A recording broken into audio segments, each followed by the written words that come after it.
Welcome to this week's episode of the Prep Athletics Podcast. I am proud to have joining us former Oak Hill Academy's coach Steve Smith. Now, Steve Smith has been named National Coach of the Year 4 times. He has won 9 national championships, has sent 34 players to the NBA, had 32 Parade All-Americans, and it's kind of the first powerhouse prep school that was out there.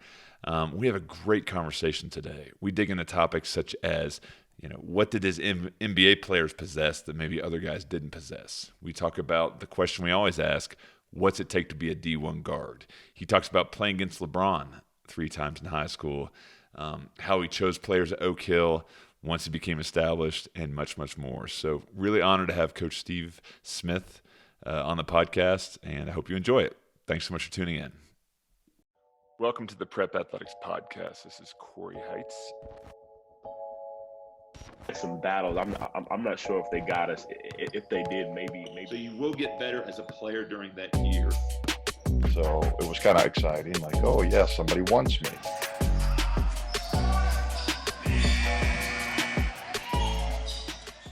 Coach, welcome to the podcast. Thank you, Corey. Glad to be here.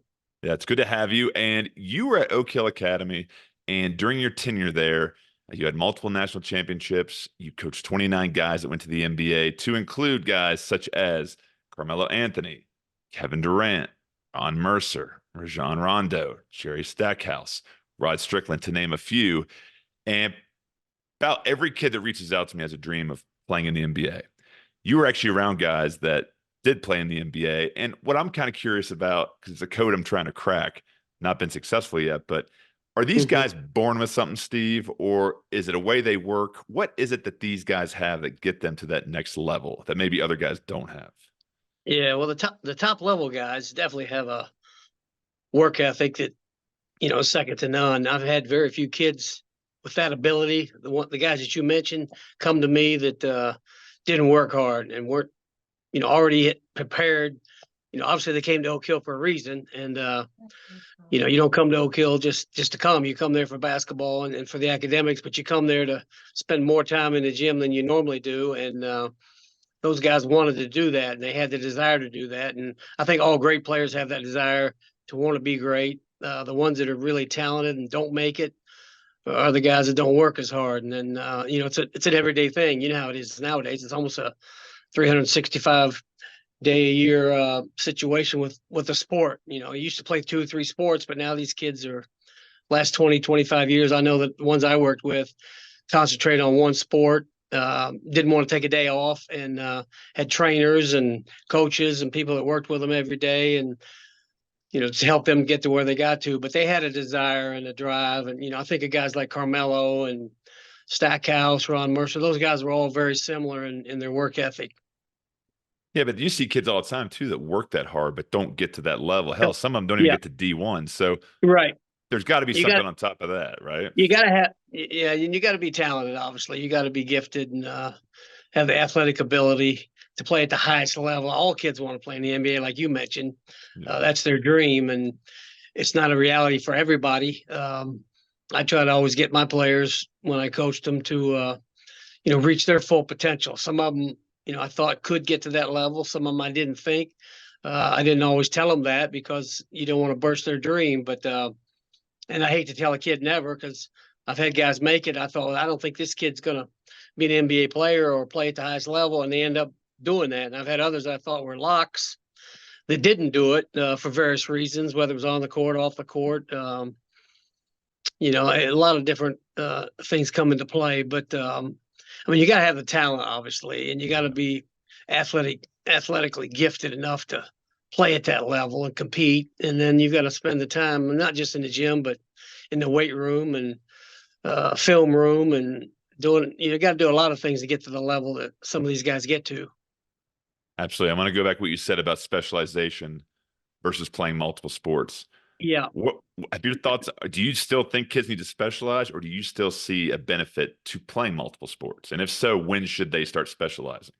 Yeah, I've got 2 grandsons, 7 and 9, and I'm telling them to play every sport they can play, just to learn and to find out what they really want to do and what sports they're more interested in. And I did the same thing with younger kids. when I coached them, but when they get to the level of high school, I'm not saying you can't play two sports in high school because I think it's fine. I've seen great football players and basketball players, guys that play multiple sports, and they've even done it in college, but not as much. Right. Obviously, you don't see very many in college anymore doing that. You have you had a few exceptions through the years, but mainly these kids nowadays are focusing on one thing and one sport and trying to refine their skills and push that sport as far as they can. And when a guy's a really good basketball player, you don't see him playing other sports much anymore. Not that I'm not opposed to it. I Yeah. let kids at Oak Hill play baseball and soccer and other sports out of season when we weren't practicing, and I even encouraged it. And Rajon Rondo played baseball. Cody and Caleb Martin played baseball. I've had kids from Senegal that they grew up playing soccer, so when they came and played basketball for me, I allowed them to play soccer as well. And so I never fought that at Oak Hill, but I know some coaches don't encourage it, but I always encouraged it. But once they get to the level of later in their high school careers and then into college, I think they pretty much focus on one sport. But during your time that you've seen kids specialize, have you seen more overuse injuries happen as a coach? Seem to. I always wondered, because I started coaching back in the '80s, and we didn't seem to have all these injuries. We didn't have these trainers like we had. We didn't have all the support that they have. And then now, late in my career, I had major injuries to a lot of players, and I kept thinking, what am I doing wrong, or what are we not doing right, or I don't know, because they do concentrate and play almost every day. Obviously, there's more opportunity to have an injury, but you would think they'd be in better shape physically because of how they train now. I mean, we barely stretched out back in the '70s and '80s before we practice, and now it's a 20-minute ordeal before to get ready to practice, warming up guys and stretching out guys, and then you spend 30 minutes before practice, treatment with guys, taping guys, and getting them ready to practice and play games. And obviously, the sport they have now is much more advanced than it was, but we seem to have more injuries. I don't know. It's hard to explain. This is a sports talk radio question. I apologize for asking this. It just came to me. But like one of your teams from like the late '80s versus one of your teams from a few years ago, if they played each other now in that hypothetical situation, like how's that game going to look? Yeah, styles were different. I remember when I first coached, I was up calling a set every time down. We didn't score as many points when I did that. I didn't let them play freely. And of course, toward the end, I ran a lot of dribble drive, and I never did run motion. So we always had the floor pretty much spread. But in the '80s, I played 3 out, 2 in. And then we got the 4 out, 1 in. Then we got the 5 out, as time went by toward the end of my career. So I changed. But I think the players, I had really good players back in the '80s too. So I think the games would have been very competitive. The styles would have been different, obviously. But what about strength and everything? With the kids in the '80s just as strong, even without the strength coaches? No, because and you can tell in their body size too when you look at them. And of course now you do everything, sport specific. So it kind of went to where you didn't lift at all. Now then you started lifting, and you just lifted in general. We had a universal machine, if you even remember what those things were. That's what I had when I first went to Oak Hill. We didn't have any free weights, and then we added free weights, obviously. And now they have a real modern weight room there. But body's different, Then we tried to bulk up, in the '80s and '90s when you started first lifting. Oh, we'll put, make these guys bigger and not necessarily maybe conducive to the sport they were playing. Now everything is basketball specific or football specific, whatever sport you're playing, baseball, whatever it is. But you try to do things strength wise to help them perform as a basketball player. And so they're not big and maybe not as big and bulky as maybe in the '90s, '80s. You didn't notice that they were all thin. You'd watch games in the '80s and '70s. You see how guys they didn't lift much at all. And now it seems like if you don't work in the weight room as hard as you work in the gym, you get passed by and physically. So, but it's different. You're working on agility and speed as well. And So the guys look different physically. The players are still very talented. They're more athletic now, I think, obviously than 30, 40 years ago. And Yeah. the game's changed the way styles, the coaches teach and coach. Yeah. Now, during your tenure there, this might be a tough question too, but you had a lot of guys coming in, you knew what you were going to get. Yeah. But can you name an instance, Steve, when, a player came in that just it wasn't very heralded and you thought, yeah, he'll be all right in the team, and he just blew you away when he showed up on campus? Yeah, I had probably several like that. I mean, I had some high level players, obviously, and then you'd get them, and I never kind of went on the ranking of a kid. When I first started coaching, the only thing you could find out about kids in the ranking was look at Bob Gibbons' report. And Right. of course, nowadays you're on the internet, find out if a kid can play or not play, or what he's rated, and what people think of him, and what his skill set is, and so forth. But I've had kids come to me that I had a kid in the late '80s, Alex Blackwell, which nobody would know who he was. He was a marginal Division I player, supposedly, when he came to me, and he's about 6'7". But when he got to me, he worked extremely hard. I just had him for his senior year, but he went from having offers to low D1 schools to maybe a mid-major type. But he ended up going to a school called Monmouth up in Jersey, which is a Division I school, but it's low Division I. But I thought he was much better. But he had a connection with the assistant coach. And the assistant coach, Ken Dempsey, was the guy that sent him to me. So I was pretty loyal to Ken, and Alex was loyal to him, and he developed as the year went on. And when he ended up going to Monmouth, he ended up playing for the Lakers for probably 3 or 4 years. But he ended up by the end of the year being our leading scorer, leading rebounder. And we had a kid, Orlando Vega, on the team who was supposed to be an All-American, and he was. He was a parade All-American. He didn't make McDonald's that year, but he was a kid from D.C. But Alex ended up being, the best player on our team that year. And I've had other kids through the years like that, but his work ethic, and of course he was 6'7", had a great body, and worked hard in the weight room. When he never lifted. Back in those days when I got players, most of them never have been in the weight room ever, not even one time, some of them. And so you take them down there for the first time, and they'd have to get used to it, and they'd get sore, and they didn't want to do it again because they thought, coaches, I'm sore all over. I don't want to do this. But you try to explain to them if they'd work hard 2 or 3 workouts in a row that the soreness would go away, and they'd buy into it finally. So he was one of those kids, and he just blew up. His upper body and his frame was conducive to him being able to, even in a short period of time that I had him, really build his body up and get ready to play at the college level. And he ended up being player of the year in his conference and playing in the NBA. So I would have never thought he would have, when he first came to us, that he would be an NBA player. I was just trying to get him to where he'd be good enough to go to Monmouth or Radford or a school, it's a Division I, because he wanted to play Division I, and he didn't even know how good he could be. But I ended up going to a couple of his games when he played with the Lakers, because he was really the first guy I ever had that played pro basketball, and was surprised that prior to that I had Chris Brooks in '85, who was a McDonald's All-American. I had Brian Shorter in '86, who was a McDonald's All-American. Alex came in '87 with no notoriety. He played in the NBA, and those other 2 guys never played not a minute in the NBA. Right. It's kind of hard to tell sometimes who can make it and who can't, and just it's a lot of luck.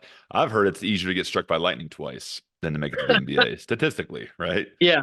Statistically, you're probably correct. I try to, throw all those statistics out to my players, because they're all. I mean, I get 10, 12 players each year, and they all think they're playing in the NBA, and I'm like, this is amazing. I've got a high school team with 12 NBA players, which is not reality, but they all thought they were going to play in the NBA, and you'd be lucky to have one of them make it. Some years you'd have none, and some years I had 3 or 4 make it. But it's you never know what's going to happen, with a player and a young man as he develops, and if he's going to make it or not, you're not sure. There's no guarantees. We had the strength coach for the Washington Wizards on a couple episodes ago, and he said, we'd have in workouts guys that just were, household names during March Madness. And they just didn't have it. They just didn't have what it took. where you'll see guys on NBA rosters that you've never heard of before Yep. that do something so well and they show up on time. You don't have to worry about them. And that's what makes a professional right there too. Yep. So Yeah, it's nuts. absolutely. When you got to Oak Hill and took over the job, like what was your initial goal? Did you ever think national powerhouse when you took the job over? Not not really. I mean, when I first came, I was an assistant for 2 years in '83 and '84, and we probably had three low Division I players on each of those teams, and then one year we had one high major player. So we had some college level players, but not an abundance like we ended up having uh, once I got established there. But I just wanted to keep it going like it was like we had the first 2 years I was an assistant. I was hoping to have a good team each year and, develop players and have a relationship with those guys and then play a national schedule. Hopefully we'd be competitive. And because I thought we were getting to that point, the first 2 years I was an assistant, and then it just kind of blew up. We were a boarding school, obviously, and we were kind of at that time. DeMatha was the big dog in high school basketball, and they were a day school, from the DC area, and there was a few other private schools like that were good, but no boarding school really on the national scene. And we attracted a lot of kids from the East Coast. We got a lot of our players when I first went to Oak Hill from the DC, Philly, Baltimore, New York, East Coast, so, the metropolis areas that are on the East Coast. And we got most of all of our players from there. And then we sprinkle them in with we had some kids from Puerto Rico. We had some kids from the Virgin Islands the first couple of years I was there. Not big time players, but good players and very athletic players. And we just mixed them together and developed a pretty good team. But we got Chris Brooks out of New York City, who was an All-American. Then we got Brian Shorter. I mentioned those two guys. They didn't make the NBA, but they were names and kids knew them. So when they saw them matriculate and transfer to Oak Hill, kind of opened the doors for other players similar to their abilities to come to Oak Hill. And we started attracting kids from all over once we got into the 90s. We were still taking our better players from New York City up till about probably 91, 92, the first 5-6 years I was there. We got a lot of kids from New York. Riverside Church and the Gauchos had big time AAU programs. And of course, it wasn't as big back then as it is now with AAU, but those two were probably the top teams in the country. Both those organizations were sending us players to get them out of the city, to get them out of New York and away from distractions and make sure they qualified academically and, to get them ready for college. So, and then we started getting kids from all over. Corey Alexander was from Virginia locally. We started getting kids, the best kids out of Charlotte area, Junior Burrow came. Ben Davis was out of Florida. They came the same year, all those three guys. And that was in 91, 92. And then Jerry Stackhouse was there in 93. Ron Mercer came a year later. So it just kind of snowballed. But and then, obviously we had good teams. 93 was one of our better teams. We had 10 D1 guys on that team. 4 guys played in the NBA. So that kind of was the best team we had at that point. That was my 6th or 7th year there. So it took us a little while to get to that level. And then we started being invited to all these tournaments all over the country. Everybody was paying our way to come play, and kids want to play, that kind of environment, that kind of schedule. And there weren't that many teams doing that like we were. Now everybody's doing it. I don't know if we were the first in the frontier to do it, but we were kind of the first team to start traveling and playing all over the country besides DeMatha. DeMatha played and traveled, but they were a day school. And they got most all their players, obviously, from the DC area, and which was a big enough area. If you had the best players in DC going to your high school, you're going to have a really good team, and that's what they did at DeMatha. Baltimore Dunbar was really good in Baltimore. They got a lot of the kids from the Baltimore area to go to that school, and so those teams were very good too. But we had a boarding situation, which was very unique. Yeah, and nowadays you got prep school games on ESPN every single week, right? It Yeah. came from Yep. that groundwork in the 80s, right? So people know about it Yeah. now, but like when you were the assistant and your head coach got those first couple D1 guys, Yeah. what was your pitch back then? I mean, you mentioned getting kids out of the city, getting qualified, no distractions, but like that's a Yeah. big leap for a family back then when it's not really a known thing. So like was Yeah. it challenging to get kids there or not?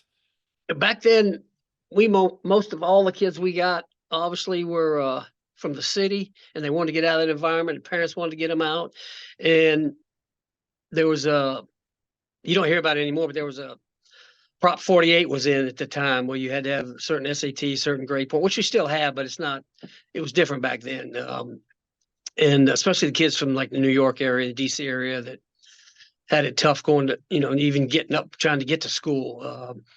Those guys didn't do as well as they needed to, and most kids were coming to us because of the academics. So we Okay. sold the academic program to them. Um, that you'll have tutors, it'll be structured, you're going to class every day.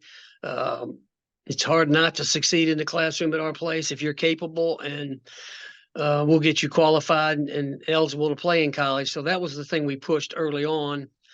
Um, After 5 or 6 years, then it started being, it wasn't a kid Yeah. with a grade problem. It was a kid he might have been on the honor roll, but he was just looking for basketball. And the last 20 years that I was at Oak Hill, um, we had really good students. I mean, it was mainly a basketball decision then, and it is now with most of these kids. They seem to be more prepared academically now than they were back in the 80s.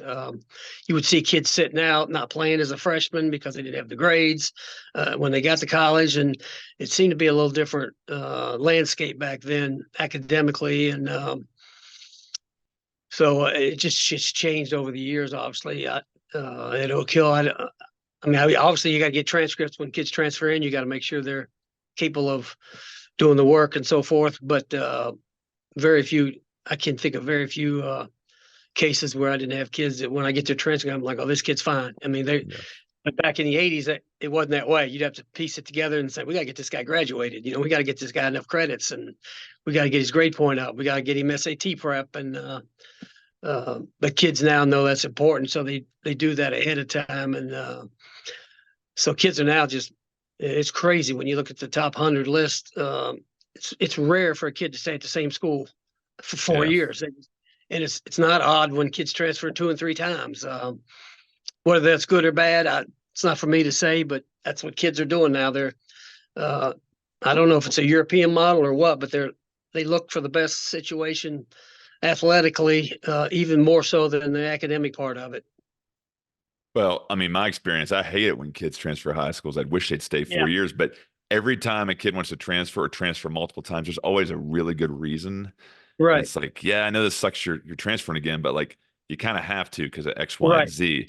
And a lot of Right. times now, kids are told one thing when they get to a campus, it's not what they thought. So I'm Right. all about transparency and making sure just like everyone's telling the truth. And it's just Yeah. unfortunately doesn't happen all the time. So It's gone all the way to the colleges now. They're transferring left and right, and of course the rules have changed in college. But these kids if things don't go well, they're gone. Or even when things go well, they try to, yeah. if they're a mid D1 and they play well, then they're trying to go to a high D1 school. So they're moving all over the place, even in college now. And Steve, no one stays at a job anymore for 40 years either. So That's true. it's just, it's the I new, did, but that was odd. but that's the old way of doing it, right? This is the Yeah. new Yeah. way. It's Right. changed. Okay, once you got established, right? Now you've got people from all over the country reaching out to Oak Hill and to you wanting to be on your team. So you've got kind of a smorgasbord of players to choose from. Right. How did you build your teams? Yeah. That was the fun part of it. It's also the hard part of it. Yeah. Because each year you had a new team, and obviously the years we were very good, we had carryover, but a lot of kids will come for 1 year, some for 2. On occasion, you get kids 3 years. I only had a couple players that played for me for 4 years, but I usually started with a point guard. I wanted to make sure I got a guy that could run the team and make sure I was solid at that position. I was lucky enough to have, I think I had 10 or 11 kids play that position. then go on and play in college and then play in the NBA. So we were always kind of looked at as point guard academy or point guard U, whatever, however you want to look at it. But we always had a good point guard. And, I started at that position, and then it depends on who I had back, obviously, but you don't need a big guy as much as you used to because the style of play is different. But I always tried to find a front court player that I thought could be a guy that we could build around as far as a rebounder and a scorer inside. And then I'd try to get the best athletes I could find and just, mainly put them in a position where, they could play 2, 3, 4, whatever. But I always started with a point guard and a big guy, and then just kind of built a team around those guys. And then, but we always had really good wing players too, with Stackhouse and Carmelo and KD and Mercer. And I had tons of really good wing players that are athletic, 6'6", 6'7". KD was more like 6'9". Carmelo was 6'7" or 6'8". But I tried to find kids who were athletic that I thought could play on the perimeter and fit the style of play that we played and go from there. But I always started with a point guard. I had the luxury of doing that. I know if you're at a public high school, you go with what you got, and you got to make a point guard out of somebody sometimes. But I had the ability to, have kids come and live on campus. And so I made sure we had a point guard and that I thought we could build our team around each year. Now, what was your way of doing that? Would you be And they proactive were and go different. after it? I had different kinds of point guards too. I had big ones and I had smaller ones. One of my favorite ones was Ty Lawson. He was I called him a bowling ball. He was a wrecking ball. He was about 6 foot, but he was as quick as quick. He was quicker with the ball than he was without the ball. And he was probably, he might have been one of the best point guards we ever had. Now, he didn't end up playing the NBA as long as some of the other ones. When I first got to Oak Hill, my second year as assistant, we had Rod Strickland on our team, which probably was the best point guard we ever had. And but then I had, Rondo was really exceptional, obviously, and his feel for the game was what made him such a good point guard. And he's easy to coach. I mean, everybody asked me how hard was he to coach because they see him in the NBA. He was so smart. He kind of questioned these coaches. The older he got, when I had him, he didn't know how good he was, and he was very, very coachable and did everything I asked him. And I remember one game we played in Spain. Just to give you a short story on Rajon, I had Josh Smith on that team, and he was in foul trouble. We played in Barcelona at Christmas time in an international tournament. They had CSKA Moscow. There's Real Madrid. All the best teams in Europe were there, and I took a high school team over there. Nike asked us to go, and these guys were really good players that we were going against. Some of them played in the NBA, and I think it was the semifinal game against Real Madrid, and Josh had 3 fouls in the first quarter, and I had to take him out, and I figured we're in trouble because I think they had 2 guys on that team that ended up playing in the NBA, but they had a really good team. And Rajon comes to me, he goes, "Do I need to take over?" I said, "Rajon, you need to do more than you're doing. I can tell you that," because he wasn't a great shooter at the time, but he could get to the basket. He finished the game with 55 points and 14 assists. And we ended up winning the game by about 20. Josh ended up playing maybe 15 minutes because I put him back in. He got his 4th foul, and he was in foul trouble the whole game.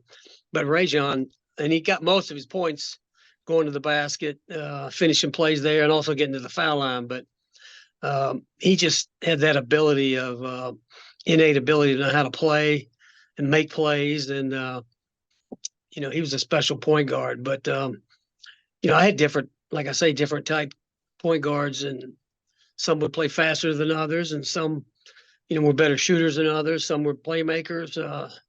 Some had a better feel for the game than others. And, but I always had a good relationship with my point guard, and they were a guy, because we had a team each year that was different. It helped that I would have a relationship with my point guard, and that I could have a guy that I had confidence in, and they had confidence in me as well. And so I always made sure I had a good relationship with my point guard as well. Not just have a good point guard, but have one that was very coachable, and a guy that was a coach on the floor and knew what you wanted him to do. And of course, you develop that in practice, obviously, and you develop that by, just having meetings with the player. I would always call Rajon and those kind of guys in my office and talk to them one-on-one. Talk to them about how they felt about the team, what they thought about each player, how we should play. Let them know that they had a say in this, not just me being the coach and a dictator or whatever, but allowing them to, to have a big part of what we were trying to build that year. That's great. Great story. But when you were building these rosters, Steve, did you actively go find a kid? Did you just sit back and let them come to you? Did college coaches call you? Like what was the process for actually getting them in front of your plate and putting them on the board? Until late in my career, I basically just answered the phone. And we were lucky enough, once it got going, I just answered the phone and followed up on kids that contacted us. And I saw Rondo play once before he came to us, because he asked me to come see him play. Not that I was out looking for him. I'm thinking of guys that the matriculators. Jeff McGinnis, early in the 90s, was one of our better point guards. His mother called me from Charlotte, and I got to get him out of Charlotte. He's hanging with the wrong crowd and whatever, and I need him get him up there academically and basketball wise. And she called me, and most of them were either a coach called, whether it was AAU coach. I had a lot of high school guys even call me and say, "Hey, I got a kid that's better off with you than he is with me." And I don't know if it happens with other guys, but it happened with me early on. And then I didn't really go out and look for kids until I noticed the other schools were doing that, and we weren't quite getting the talent that we were used to getting. And this would have been like maybe my last 5 years at Oak Hill. I started going to AAU events and watching kids play, and because if I didn't, other schools were doing that. And but for the longest time, because people always ask me, how do you get your kids? And I would tell them, I just answer the phone and follow up. And they didn't believe me, but that's exactly what I did. And for the longest time, and I was glad I didn't have to do that, the other way for 40 years. But we were, I think, because we were mainly the first school, to go out and play a national schedule, and kids knew about Oak Hill. They saw kids out in the summer that were going to Oak Hill. Those kids are all friendly with each other, and those kids would speak highly of us, the ones that came to us. And so it just kind of was a thing that ran itself for a while. And then once other schools got involved, obviously there's more options for kids nowadays. And there's a lot of schools like Oak Hill out there that are doing what we were doing 40 years ago and doing it now. And so there's a lot of options for kids, and Oak Hill's not the only option. It used to be, because I would tell people when a kid would call me, he's either going to stay home or he's coming to Oak Hill. Yeah. If that's his choice. I mean, that's his choices. And then it got to be where they weren't staying home. They were leaving. They were going somewhere, and there was a lot of other opportunities, a lot of other schools similar to Oak Hill. And some were fly by night. I call them startups, and they ended up finishing pretty quick. But a lot of them, the Montverts, La Lemure, Wasatch, a lot of schools that were just like Oak Hill as far as boarding schools. They had the facilities, they had the backing, the school administration was behind their programs. Those situations are very solid. But then you have others that are not, and I'm sure you run into that when they contact you and want players. You got to find out which one's legit and which one isn't, and which ones are good for the kids and which ones aren't. Yeah, I made my mistakes with the pop-up academies probably 8 years ago, and I don't even deal with them anymore. I only deal with brick and mortar prep schools now, because that way I know I'm not going to get a call at midnight in November saying it's shut down, right? Right. Or a which I've had. Saying, get my son out of there. Well, there's that, and then there's also like, hey, the school's done. Like, we're not even school. The place is done. We don't know where the coach is. Our money's gone. We're all stranded. That happens every year. So I always tell families, Steve, like, just do your due diligence. Like, there are some good academies out there that are brand new. But one false business move and they can shut down. Right. Right. So let me ask you this. In the 80s, when you were placing your players in college, what was that like versus placing them in the last 5 years? Completely different, because I would say 80s, 90s, even into the 2000s early on, all the coaches recruited basically through me to get the kid.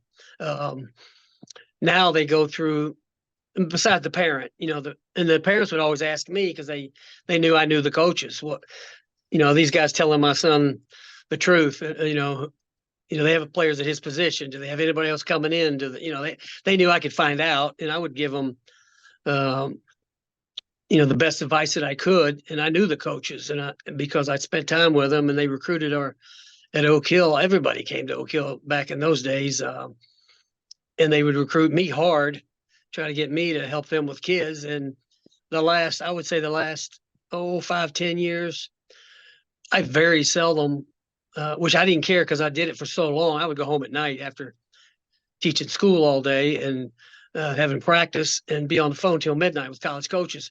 The last 10 years, that never happened. I very rarely would get calls from coaches besides saying, "Hey, is this kid a good kid?" They would be recruiting the AU coach, the trainer, the family, the mentor, whoever. And they would call me and say, "Who controls the kid?" And I would tell them, "Hey, this is who you need to be talking to."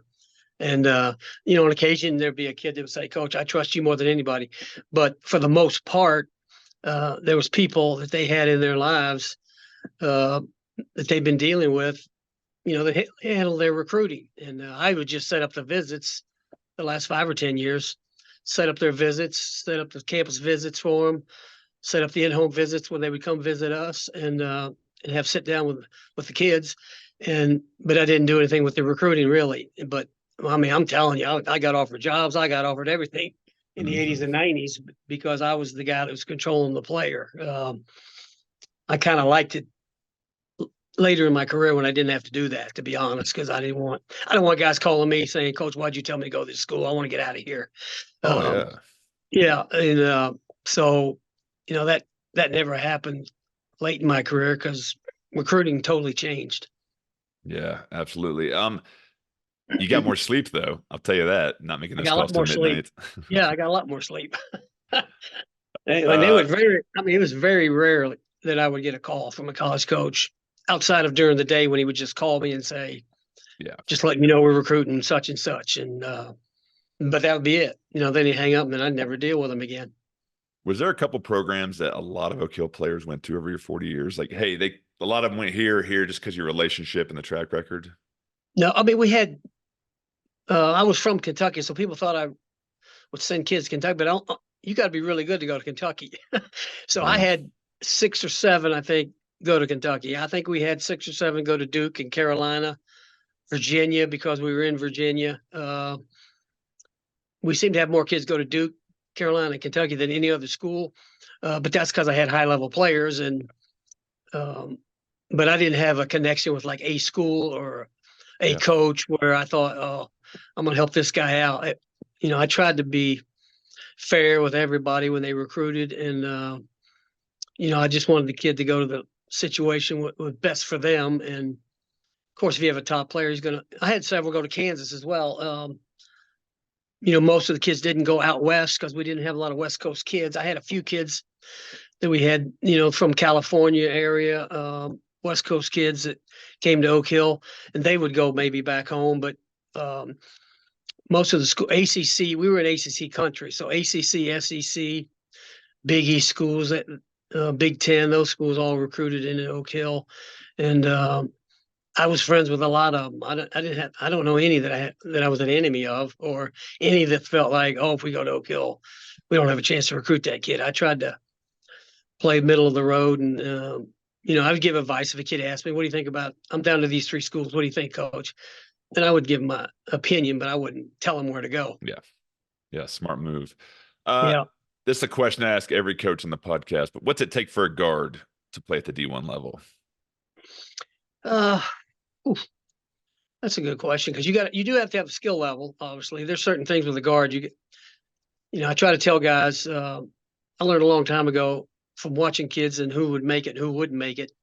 I would always tell my guys, you got to be able to defend, shoot it, and rebound it. You got to do 2 of those 3 skills. Now, if you're a guard, you don't necessarily have to be a good rebounder, but I think you got to be able to, understand the game, have a feel for the game, be a pretty good shooter. And if you're a point guard, it's obviously different than a shooting guard, but you got to have a skill set where you handle the ball, pass it, understand the game, know how to play. I think that's just as important as the physical part of it. If you know how to play, I've seen guys go on that weren't that athletic and have great careers because they were smart players and knew how to play and had a good feel and understood, concepts of how to play. And then I've had guys that could play different styles too, and that helped them whether they could play fast or slow, or, if you're just great in transition and you're a high riser and, don't shoot it well, you're going to be limited at times. You may look like the best player on the floor, but as you mentioned earlier, you end up not being the best player and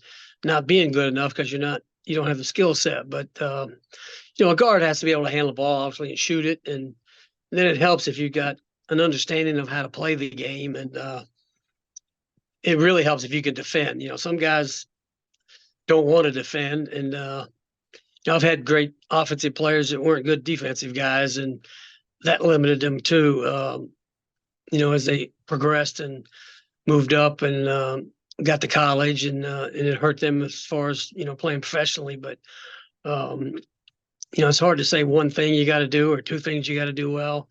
There's a lot of things, as a perimeter player you got to do.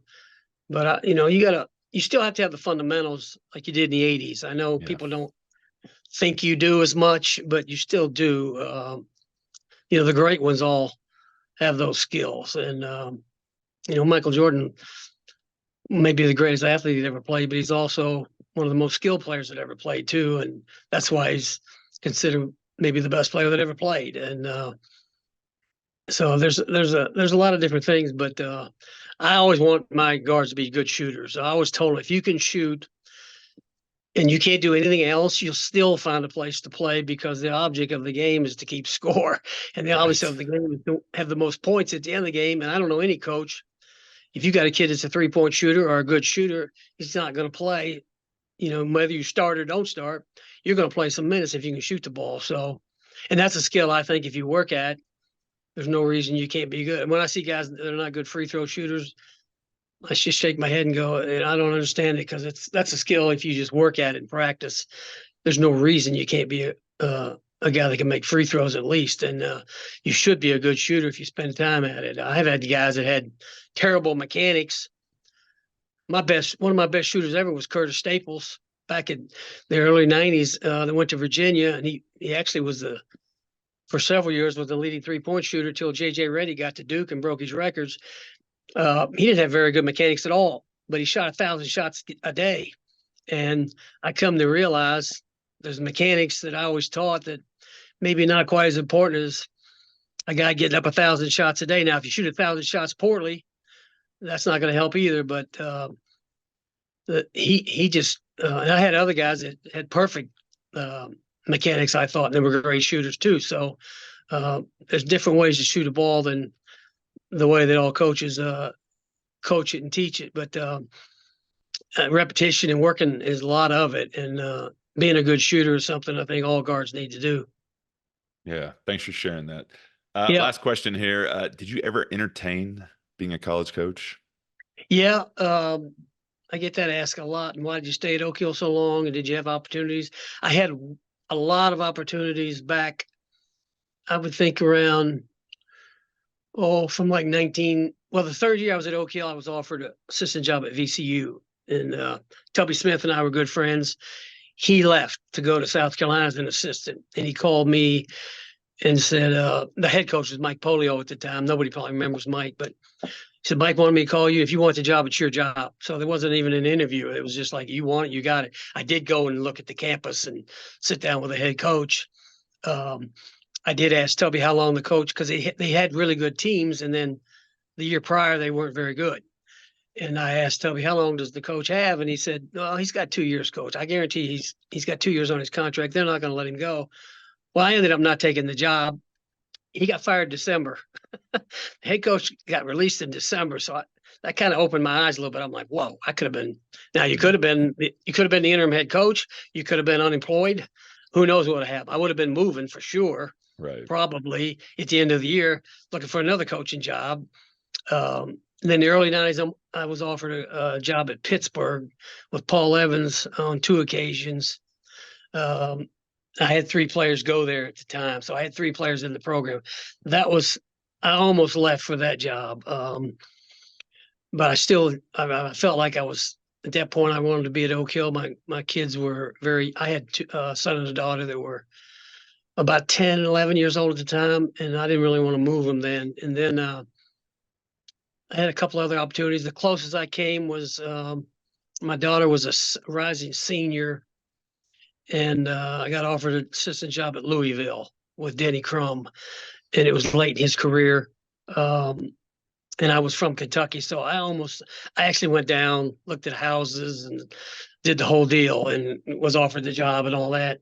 Came home, was going to take the job, and my wife said, "You need to go talk to your daughter." She heard, and I didn't tell my daughter I went down there. She thought I was at a camp or something. I don't remember. I didn't lie to her. I just didn't say I was going down there for a job opportunity. But I planned on taking the job when I came home, and so I went and talked to my daughter. She was a rising senior, and my son was a rising junior, and I ended up staying just because, that my daughter was like, she was a cheerleader and she was going to be on the homecoming court and all that stuff that goes with being a parent. And she was worried I wasn't going to be there. And I'd already worked it out where they were still going to stay there for that 1 year.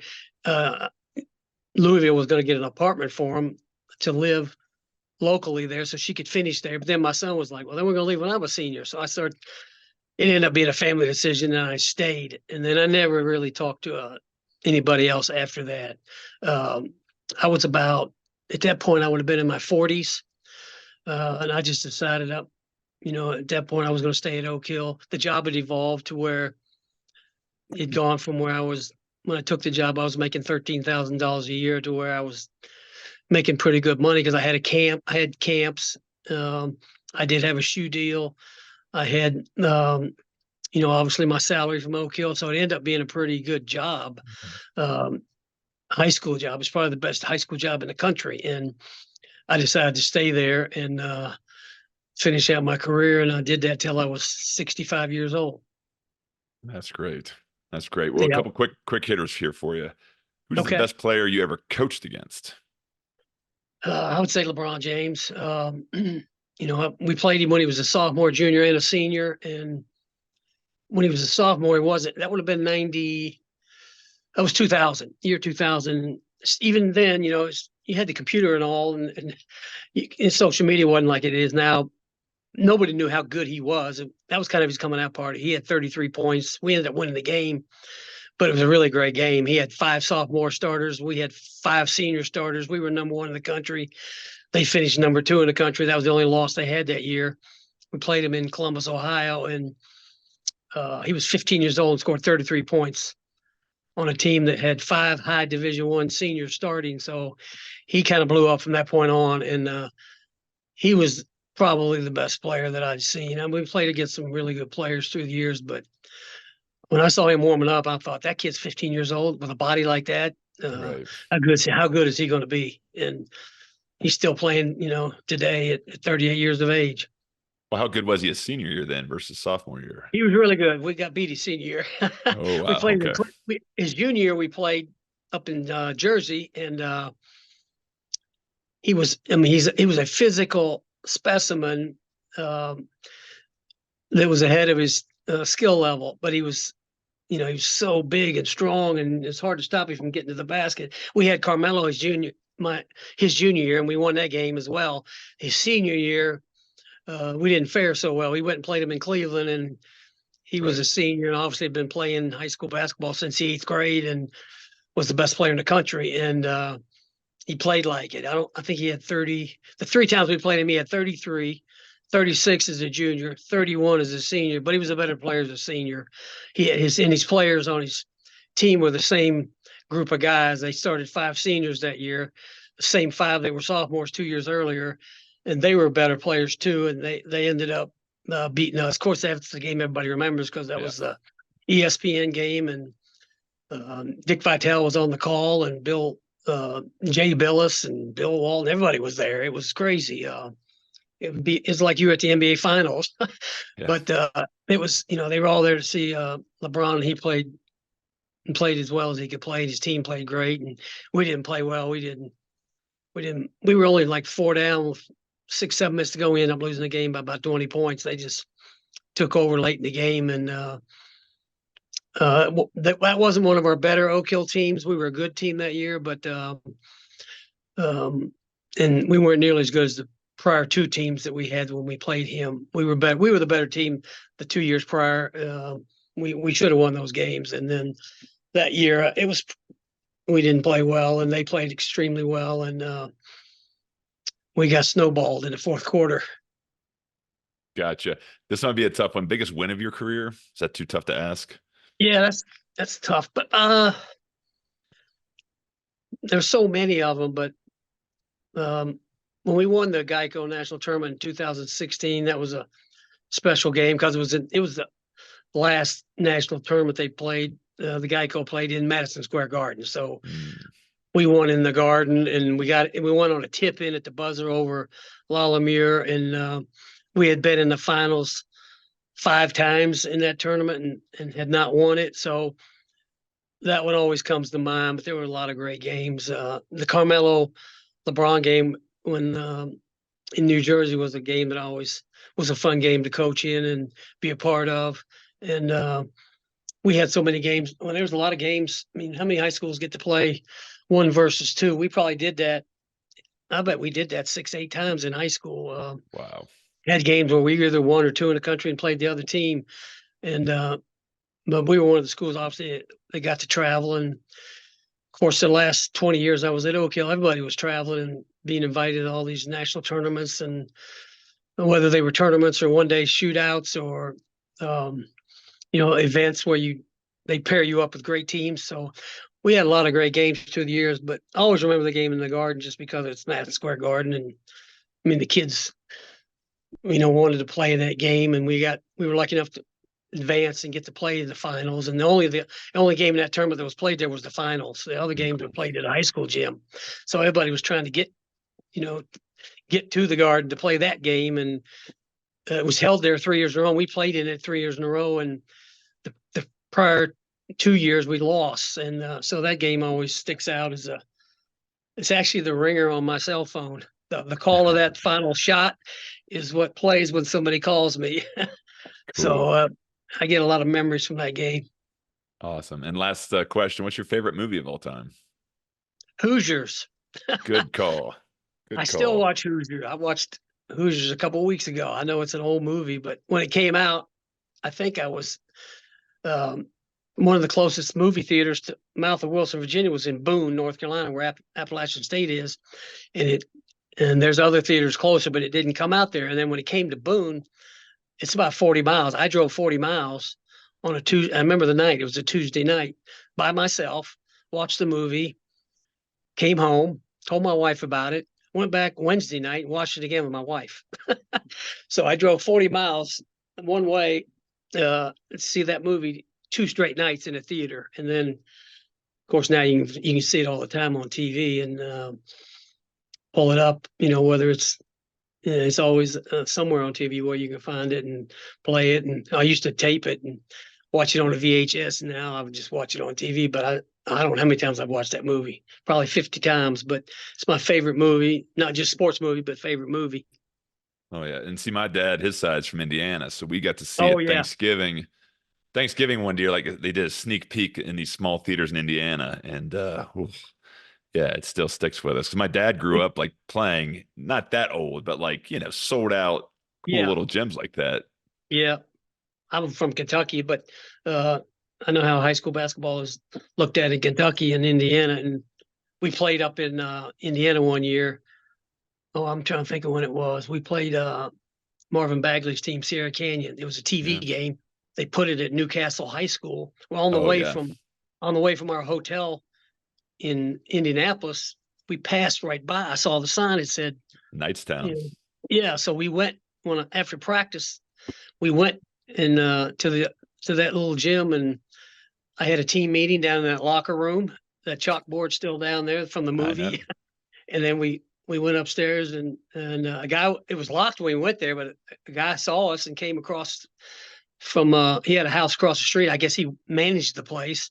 He opened the doors for us and let us in. We took a few shots and went in the locker room and had a team meeting, and then we left. So that was fun too, to do that with my team. They didn't, most of the guys on the team didn't know what Hoosiers was. I had to explain to them that a movie was, shot there. And of course they had pictures and stuff up in the lobby area. So I explained that to the players, and because most of them didn't even know what Hoosiers was. They didn't know what the movie was. Yeah.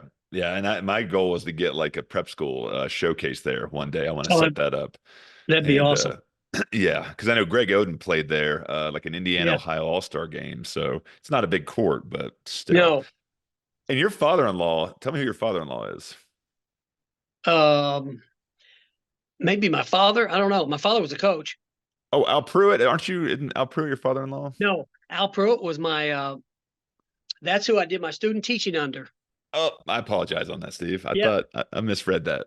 Okay. No, I did my student teaching under Al Pruitt, and my dad coached at Malone College. He coached basketball at Malone College, Taylor University, Azusa Pacific, and Asbury University in Kentucky, where he graduated from. He coached at 4 small colleges, Yes. and when I was a young tyke, and that's kind of where I got the bug to coach, because my dad was a coach as well as he was a college professor and a dean and a minister. So he wore a lot of hats, but I would travel with him and be the water boy when I was in the first, second, third, fourth, fifth, sixth, all the way up till I was in junior high. I get water and towels for the guys on the bench, and that's where I got the itch to be a coach. And when you were a student, were you at Henry Clay with Al Pruitt? I was. Were you there in They were- '83 when they won the title? No, I was there, and I graduated in 70. I did my student teaching in 77. He had a kid, Michael Skierce, who went to Purdue. Hmm. They were like 1 or 2 in the state that year, but they didn't win the state. But and I got to go to all his practices, and he let me do a little more than most student teachers. I mean, he literally, the first day I got in there, he said, "Here, you're teaching the class for the semester. I'm observing you," and he just basically let me do everything. And then he let me come to practice. I was, basically an unpaid volunteer assistant coach, so I'd do that as well. So that was good for me.